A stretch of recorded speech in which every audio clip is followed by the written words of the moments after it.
A popular interior designer was once quoted to have said, "Never underestimate the power of a fresh coat of white paint." Architectural coatings and paints tend to have that transformational effect on the interior and exterior facades of structures.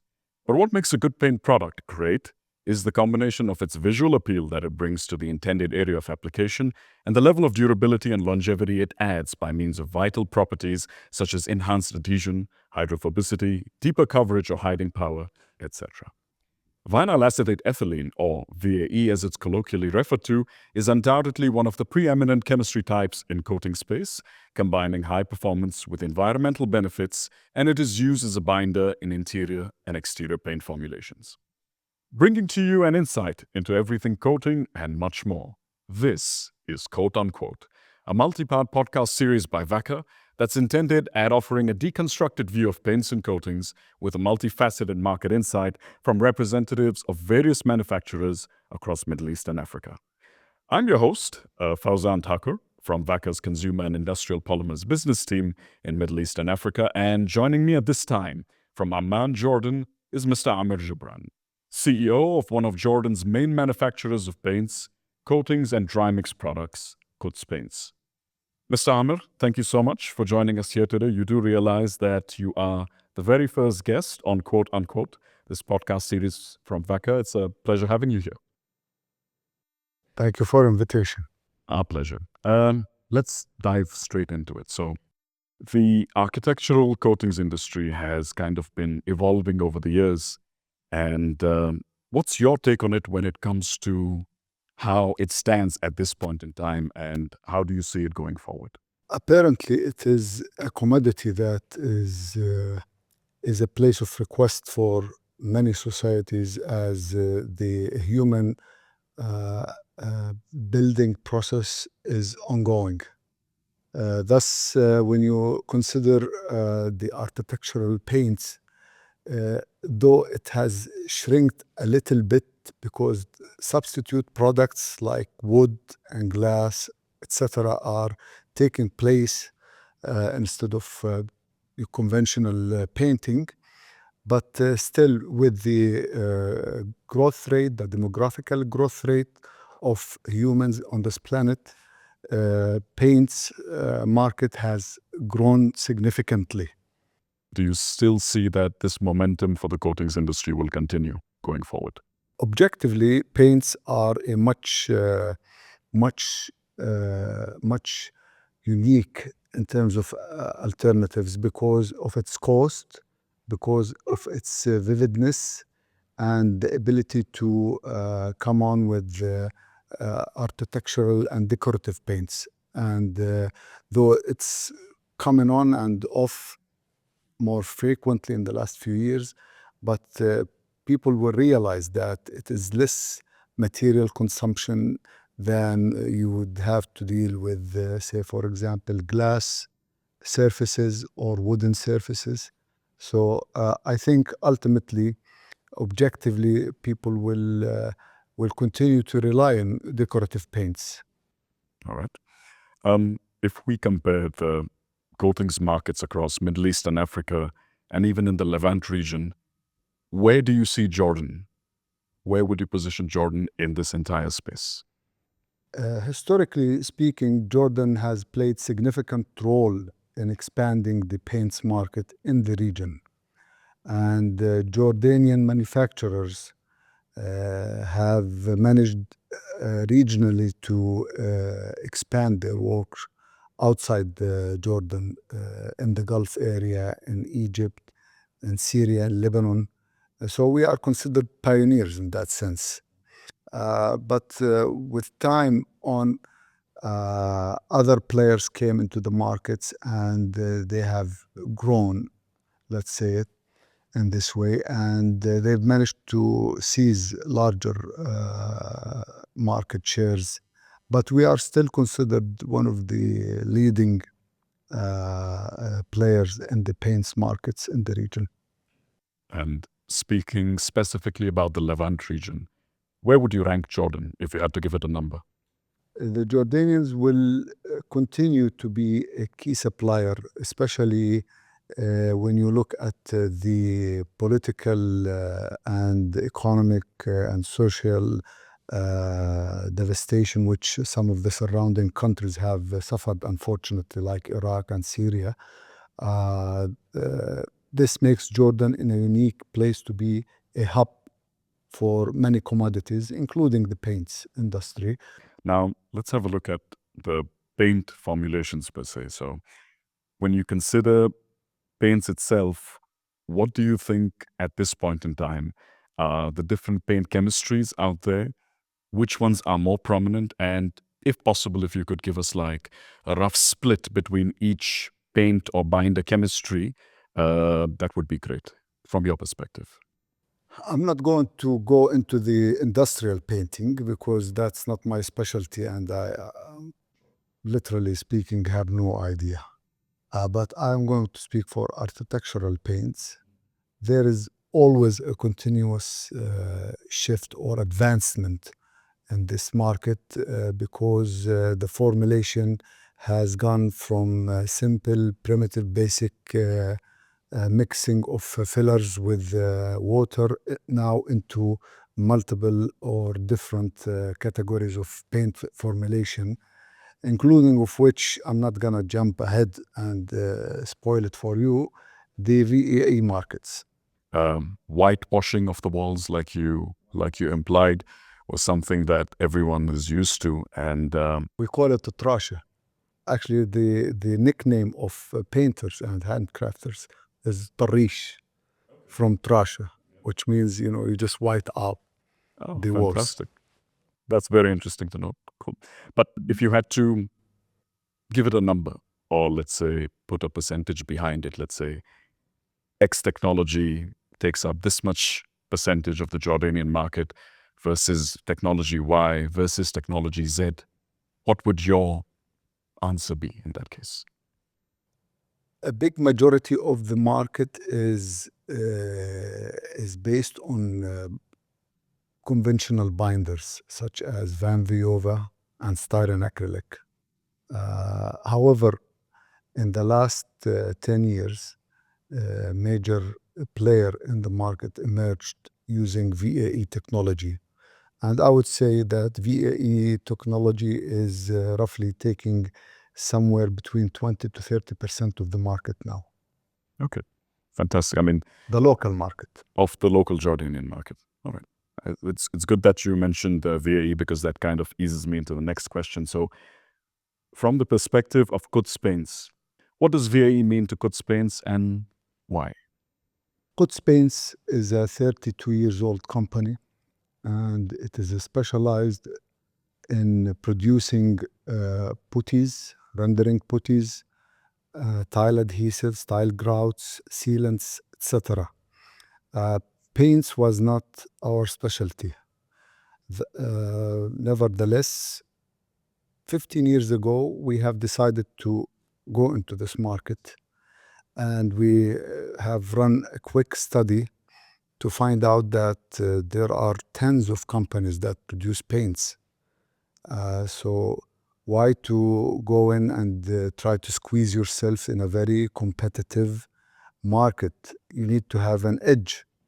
And for us as Quds Paints, the edge stems from the ethical question, then the quality question, and thirdly, the objectivity, profitability of the adventure, of the financial adventure. And we thought that our edge, our uniqueness, will be in providing a new type of paints. So, what would be a new type of paints, new technologies?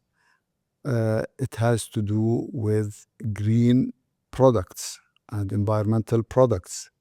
And environmental has two dimensions. One is in the composition, and another one in the recycling. So we have we have found out that going into the VAE technology is going to help us position ourselves as a friendly environmental products. And VAE made it a very clear and loud, correct statement that we produce paints that does not harm your health, paints that does not affect the growing of your children. And the outcome was very reluctant at the beginning to believe that there is such a thing. You know, paint is paint. But with continuous efforts of information and engagement in information that is helpful to the end users and to the citizens of this country, we have told them that buying a paint is not only whitening out a wall. There is a lot more to it than what you think, in addition to quality. So who combines both gives you, both means odorless paint and secondly, quality paint. It is definitely for interior paints, the VAE technology. Was this also the driver when you started back 15 years ago?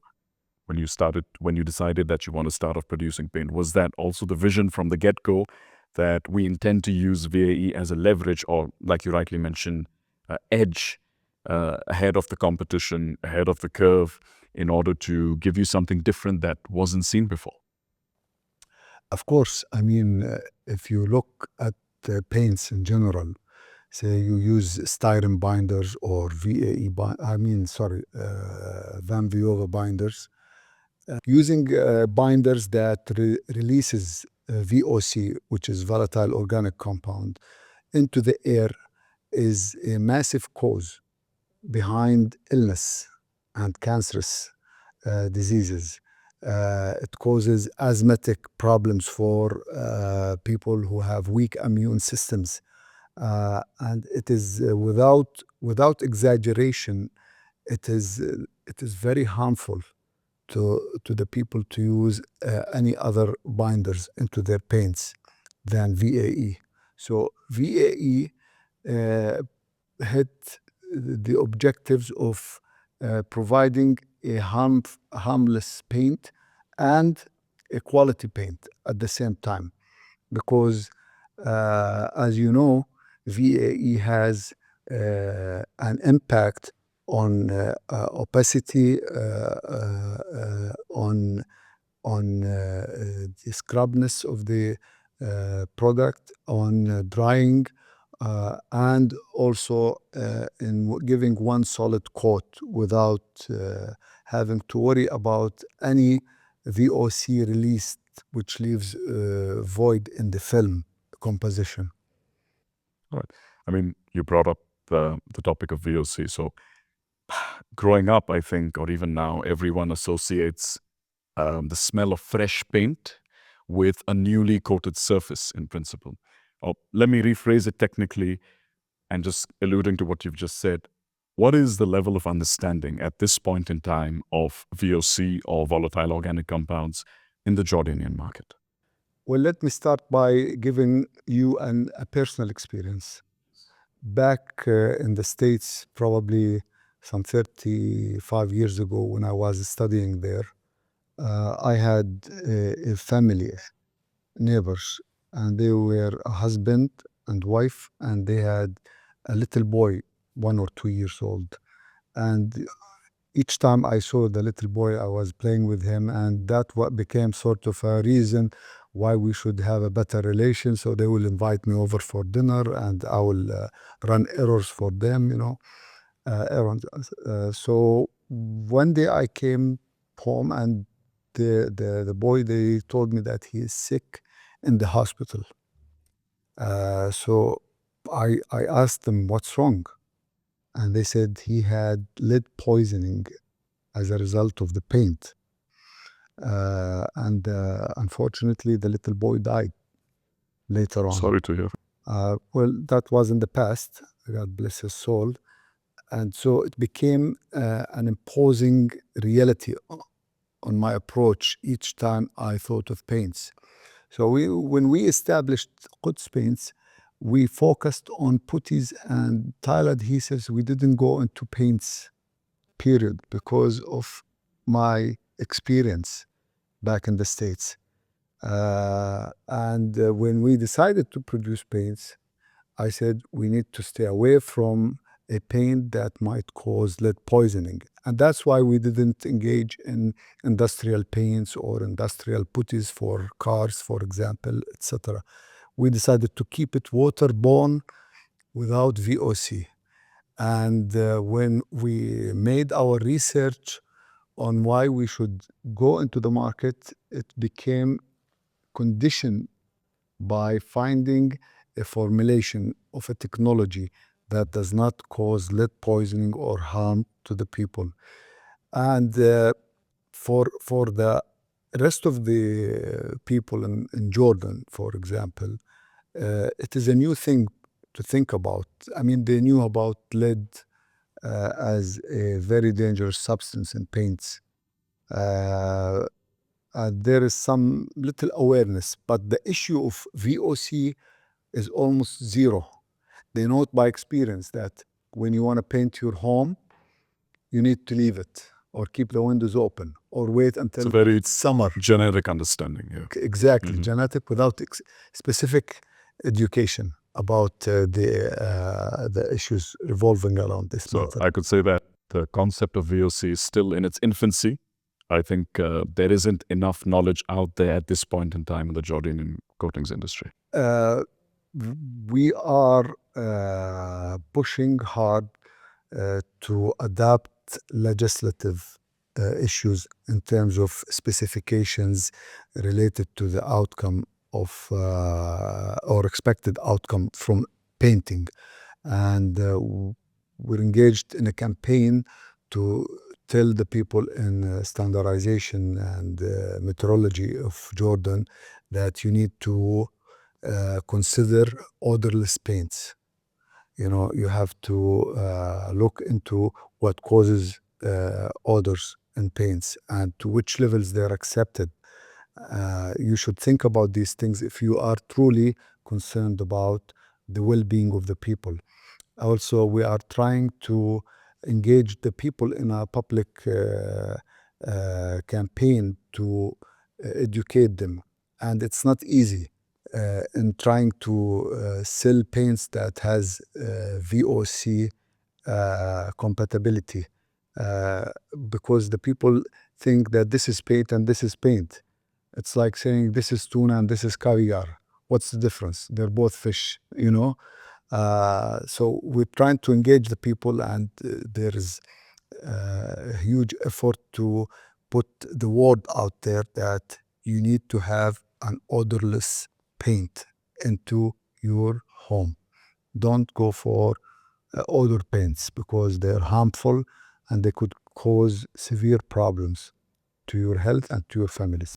Okay. So I think it's all about educating the end user as well. I mean, quite often in the value chain of the paints and coatings industry, the end users are sort of neglected. Like you rightly said, paint A and paint B at the end, they're both paint. But if the end user knows and is able to make an informed decision, then certainly they will go for something that's sustainable, something that does not harm their health in the long run versus something that does not smell right, so to speak, and at the same time isn't good for them.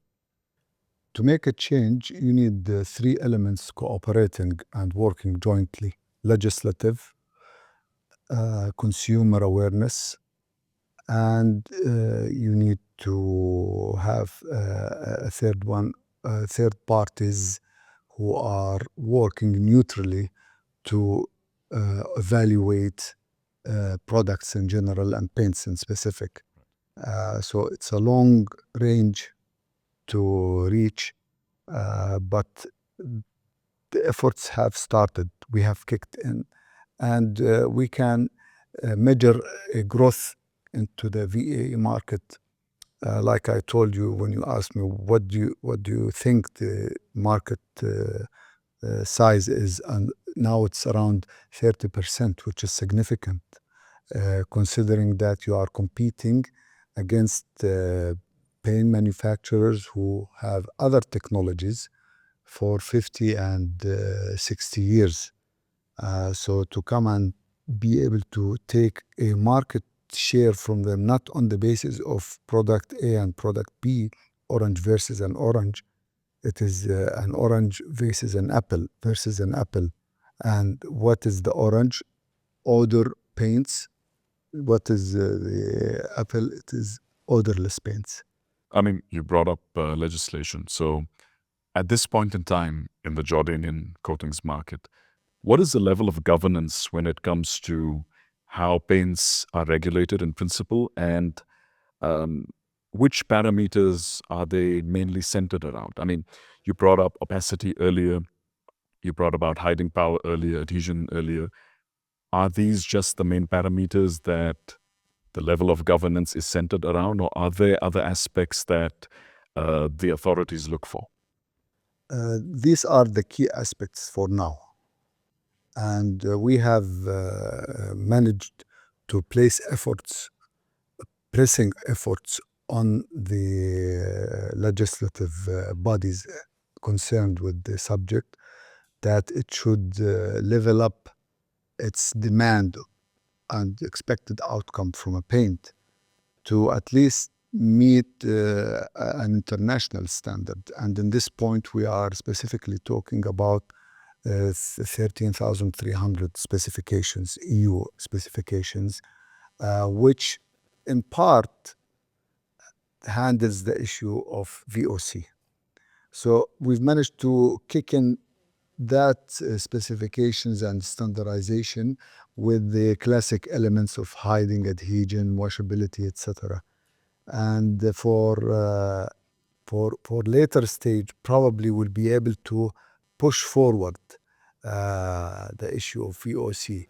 And by the way, now they say it clearly that paints should be odorless, but it is not agreed on how odorless they should be. There is no clarity in definition, basically. Exactly, but the concept is there vaguely. Okay. I mean, quite often across many countries in Middle East and Africa that I've been to, I've noticed that standards are there in paper. I mean, many countries, the authorities have a huge list of standards governing paints, coatings, and other aspects of the construction industry. But these standards are not enforced. No one's coming and checking with the paint manufacturer whether they're actually following the stipulated standard and the clauses within it or not. Is that also the case in Jordan, or do you see it differently? Yes, it is individual effort to push forward the matter of educating people with VOC issues. The legislative is 3 or 4 steps behind. It is not imposing, as you've said. And it's going to take while and efforts, and hopefully, we will get there without having to go through severe cause-effect situation. Say, for example, if they attempt to make a specific study about what causes cancer in Jordan, and they find that there is a large percentage related to paints, for example. If they manage to get to that level of awareness, in other words, be preemptive rather than reactive, it will be great, and that's what we're pushing for.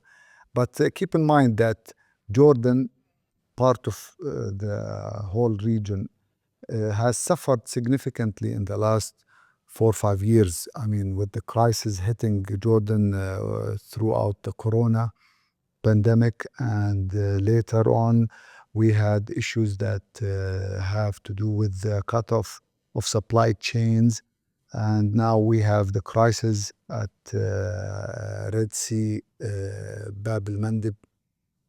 All of that has squeezed economically and socially the middle class.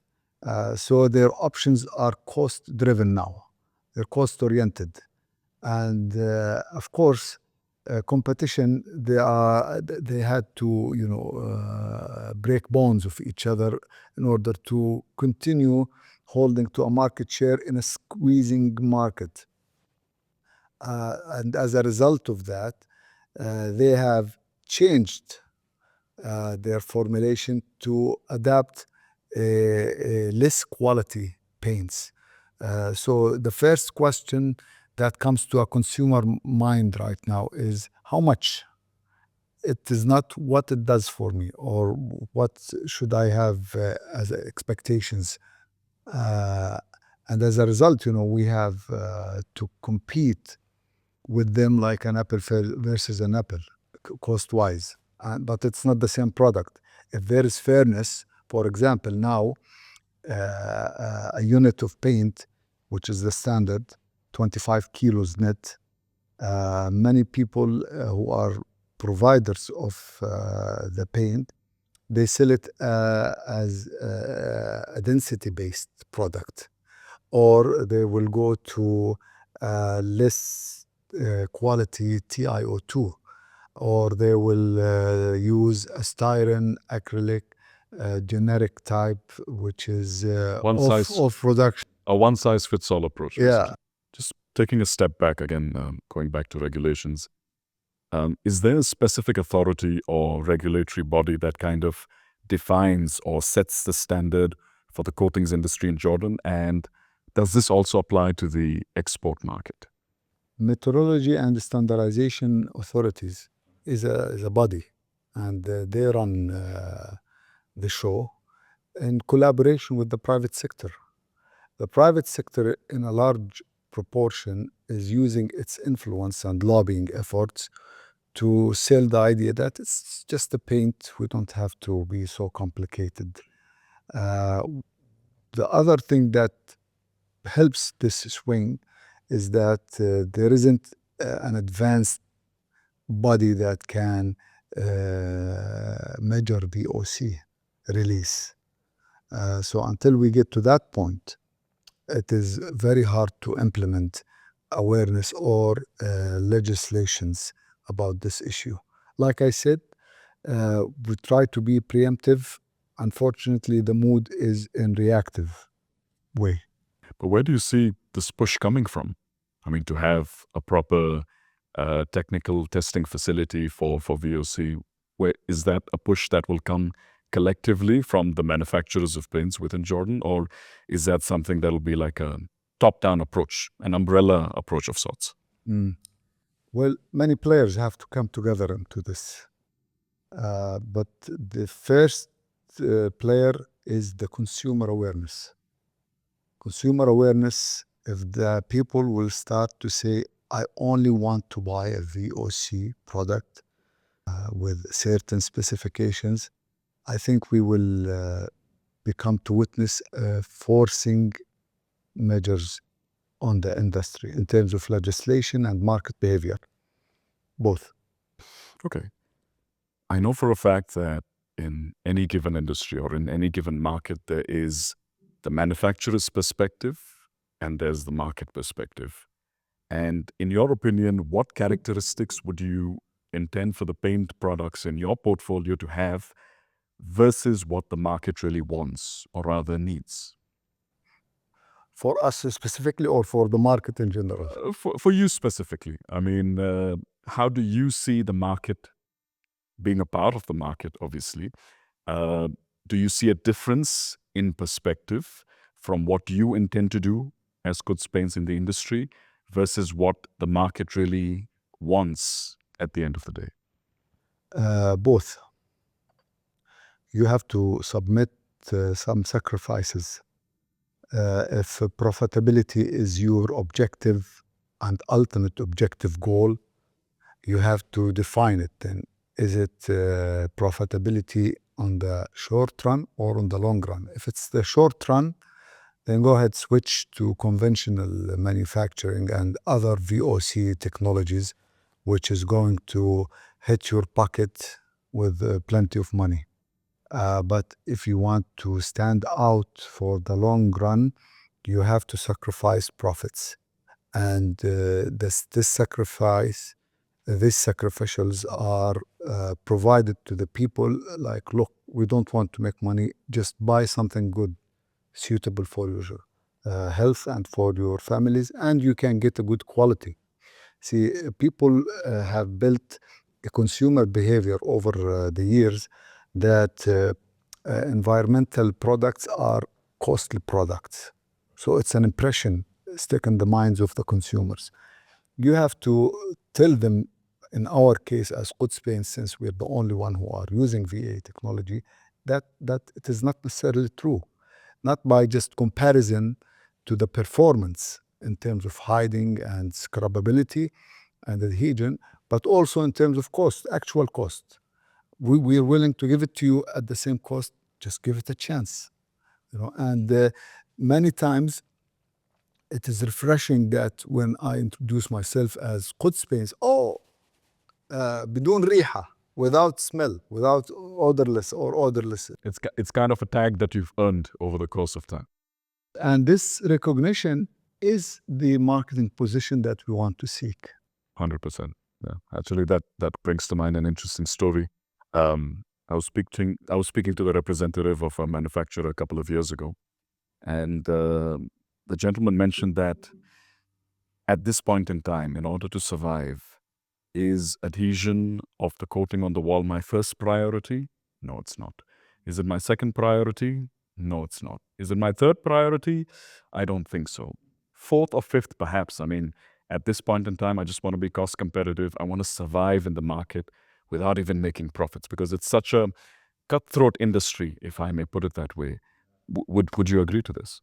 It requires certain sacrifices and continuous efforts to educate the people. I mean, for us as Quds Paints, I hate to use this self-promotion. We think of it that it is not just making money.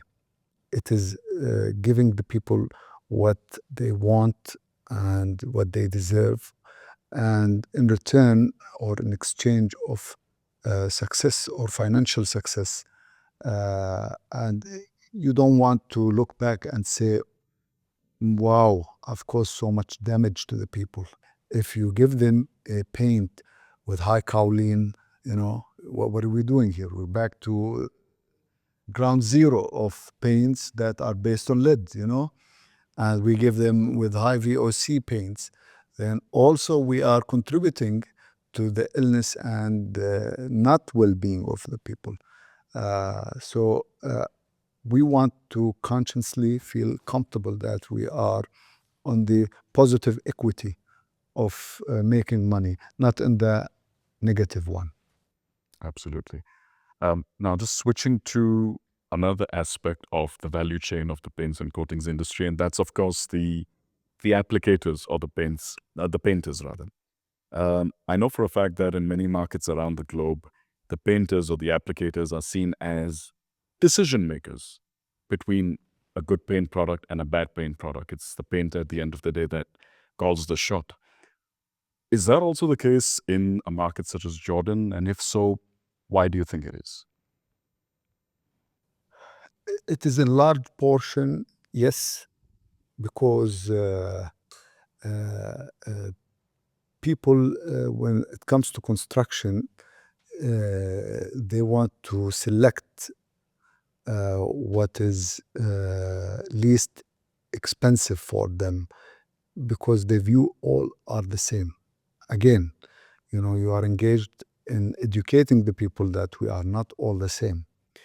For example, in our marketing efforts and marketing campaigns, we have recognized this key element of decision making by setting educational seminars for handcrafters, but also by slicing the market, the engineers, the contractors, the schools, the universities, the hospitals, and so on. And for each, we have designed a campaign. Look, you don't want to have kids in your schools who are suffering asthmatic problems because of the paint. You don't want your patients in the hospital to suffer from odor that could add on to whatever problems they might be suffering from, and so on. So you slice microscopically and you go after it with the right advertisement, and information engagement. And it's bearing fruits, but it's going to be a long shot. It's going to take some time. Again, we are in a preemptive mood, not in a reactive mood. So the change is slow. It's not happening quickly. Okay. So today, if you were to give a painter a bucket of product X and a bucket of product Y, how would he or she distinguish between what is better and what would their thinking process behind it be? Or how would they come to that conclusion that, hey, this product is better than the other one? I'm going to repeat the story which I told you under the air. Please do so. In some cases, the handcrafter, when presented his alternatives to the end user, they showed him our paint, and he said, smell this bottle or this can of paints. And the customer did, and he said, wow, no smell. And then he said, smell the other one, which smelled like a gas station, and he said, oof, strong smell. He said, you see, this has been served with ingredients very well, but that one has no ingredients in it. So you have to go to this extreme of misrepresentation and switch it around, like negative odors coming out from a can does not necessarily, or it's for certainly doesn't mean it's a better product. Actually, the quality of the product that you are expecting should be odorless. Absolutely. The health impacts are long term. It's a long term, it's a long shot.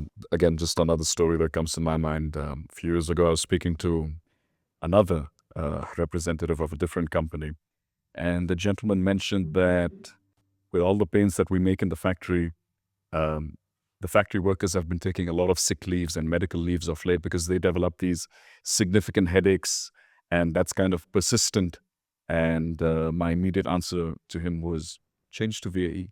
That's the solution to not giving medical leaves to all the headaches that your staff might have. So yeah, 100%. Another stakeholder in the paints and coatings industry is obviously a consultant. In Jordan, what role would a consultant play in a particular project in terms of saying that I want this paint product based on this technology versus this one, and how do you see this playing out? Again, I'm going to have to use a harsh expression here. Ignorance. Consultants are not, seeing any significance to the importance of seeking what's new out there in terms of paints or anything else. And actually what they want to do is they want to lay it on the responsibility of a recognized brand. And our challenge is that don't buy X or Y brands, buy them for what they stand for, what they're made of, what specifications they meet. And we have to engage them in literature, and we had to engage them in sampling, and we had to engage them in interpersonal one-on-one level, along the side of other pressing elements such as consumer awareness and handcrafters awareness. So it works jointly. But again, I don't want to, cause anybody any insult. But those people who are consultants, they should be more aggressive in pursuing education, not just leave it to the handcrafter or play it with a low profile that I'll just buy X brand and I'm okay. They're all the same. It's all paints.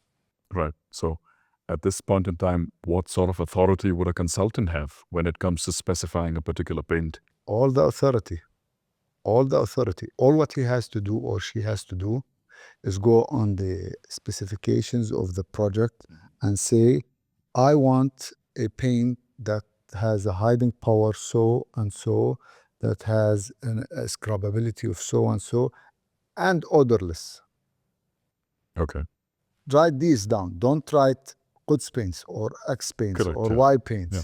Without specifying a brand or a Without company. specifying a brand. Specify the outcomes. So at this point in time, if I've understood you correctly, the consultants tend to specify a particular paint from a specific company without making the decision on what are its technical specifications, what sort of hiding power does it have, scrub resistance, etc., etc. I will give you a practical example. We have been conducting educational seminars, and one of the market slices are these consultants. So say, for example, there are 800 consultant firms in the country, architectural consultants. We invite them to attend the seminar. Only 20% would show interest in coming, under the impression that it's a PR thing. But once we hit them with the presentations of, it is not just a paint, it is your health, many of them are shocked. Wow, I did not know that. And some of them are veterans. I mean, they've been in the market for 50 years as a consultant. You've never thought of it to be such a critical issue. Again, we're not just whitening out walls. Yeah. I think it goes back to the analogy that if it isn't broken, why fix it?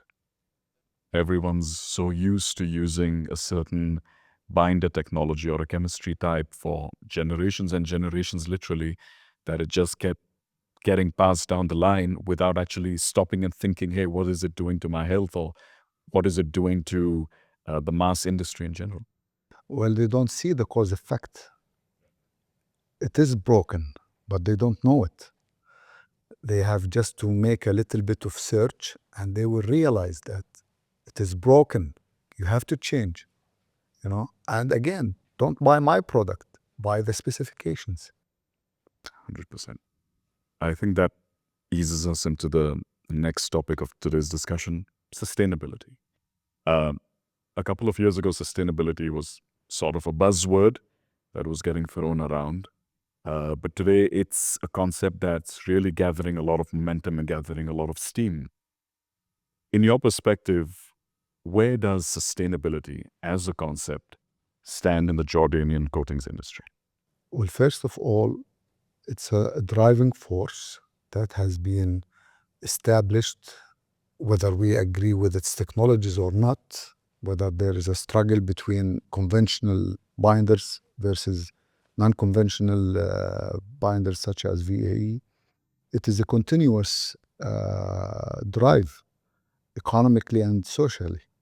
And sustainability means for the Jordanian market is that it makes the changes before an outsider comes in and takes it from all, who gets all of the new elements or the new specifications in place, and he will come and just sweep everybody away. Sure. So it's more about being ahead of the curve and preventing, or let's say, not easily dropping the barrier to entry into the Jordanian market, basically.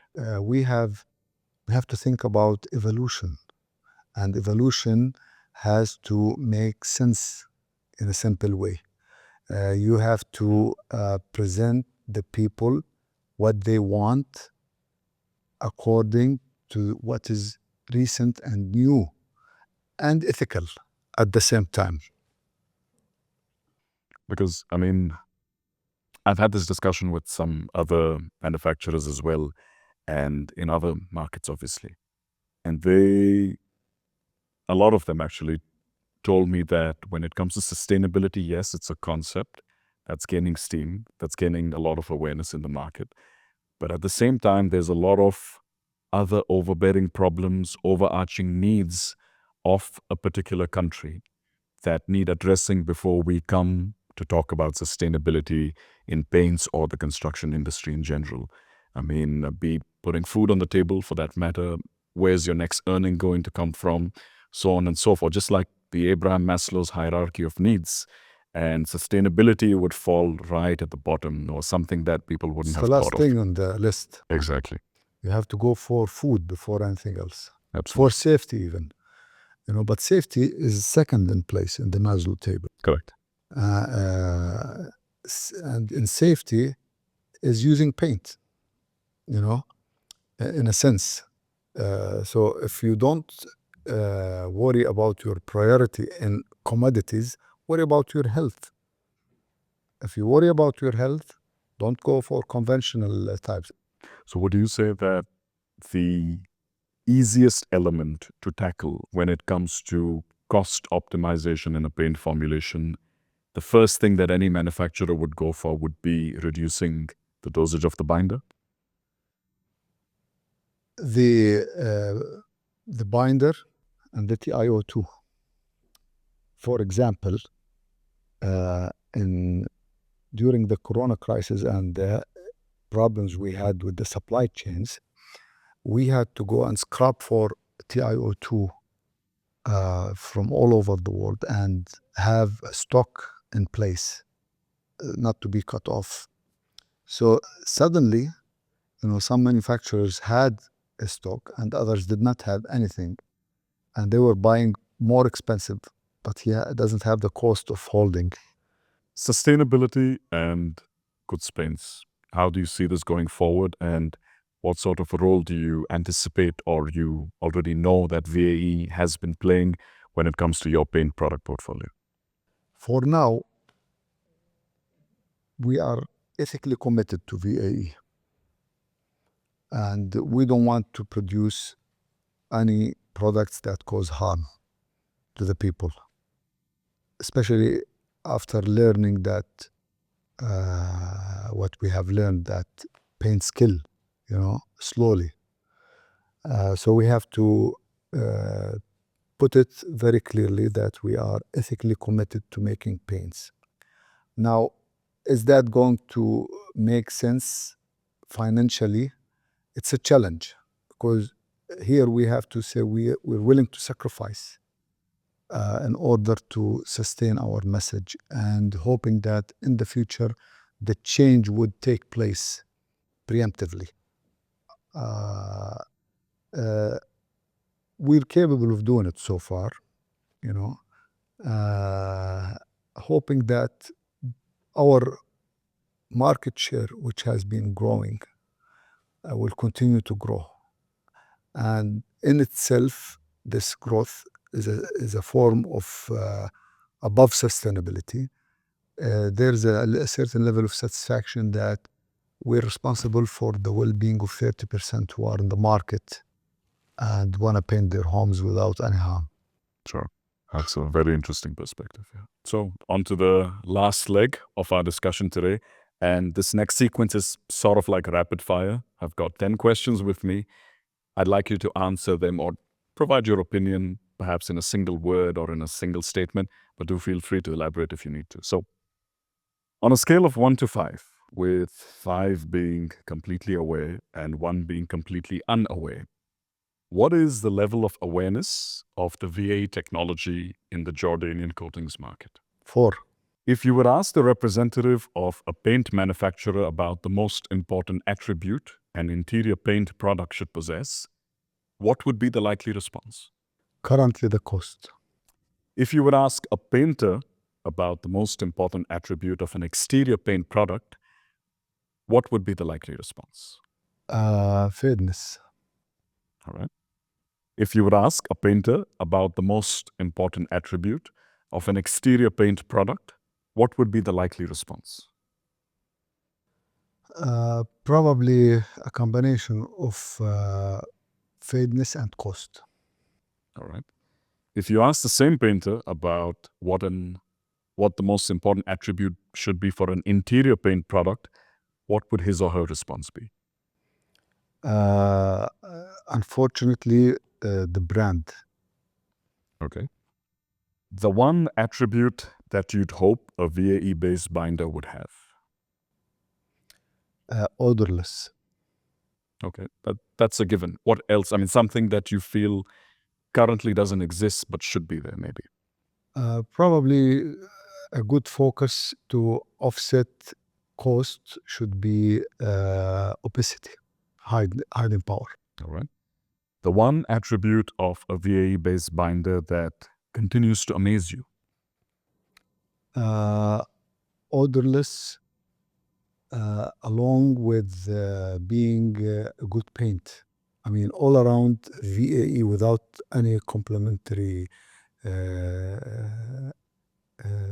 gestures is all around a good binder for paints, quality-wise and health-wise. Besides paints, the one complementary liquid-based application that you feel VAE would be a good fit for. That is the subject of a study. I don't have an answer for you now. But just out of the box, if you were to throw out an application, something that's perhaps ready to use, that's still liquid-based, do you think VAE would be a good fit for Outside something coating, within the broader space of paints and coatings, I would say. I don't know what else I could use VA in. You have to educate me more about this in your next trip. That's a discussion for another time. Okay. On a 100% scale, Yes. split the paint market in Jordan into the following segments. Number 1, DIY, which is do-it-yourself. Number 2, the projects market. And number 3, industrial. Half of the market goes for projects. Okay, so 50% projects. And the other two, DIY and industrial? DIY probably 5% Okay, to 10% maximum. all right. And probably industrial applications are the remaining percentage. Okay. What aspect of the coatings industry in Jordan you feel will change in the next 10 years? Switching from cost-oriented to performance-oriented. Because ultimately, people will come to a realization that cost does not give you the best financial solution to your needs. If you think that you're buying cheaper is more convenient, you would realize later that it is more costly actually. All right. If you were to give our viewers and listeners one parting message from your point of view, what would that be? Buy quality that is defined in a specific outcome. Don't buy brand. Buy quality, buy specifications, buy standardization. Buy something that doesn't harm your health immediately. Make that your priority. And buy a product that if you apply and use, you'll use less, even though its cost is more. Fantastic. Mr. Ahmed, it's been an absolute pleasure speaking with you today, getting your insights, getting your inputs on not just the Jordanian paints market, but the broader industry as a whole. I think there's a lot of good takeaways there, something for us to build upon as well. And like you mentioned, there are certain discussions that we'll have at another time, perhaps in another podcast down the line. So thank you so much for agreeing to being a guest on our podcast, the very first one, actually. And I hope you enjoyed the conversation and discussion as well. Thank you so much once again. Yeah, Thank it's you. been a pleasure. Good luck. And that's a wrap on the very first episode of Quote Unquote. Do make sure you tune in to the next episode of this multi-part podcast series, wherein I'll be in conversation with a representative of another manufacturer from another country within Middle East and Africa, gathering the different sorts of insights, different perspectives on the ever-evolving, ever so intricate, the lifeblood of construction, paints and coatings. So until we meet next time, from all of us here at Quote Unquote, keep quoting.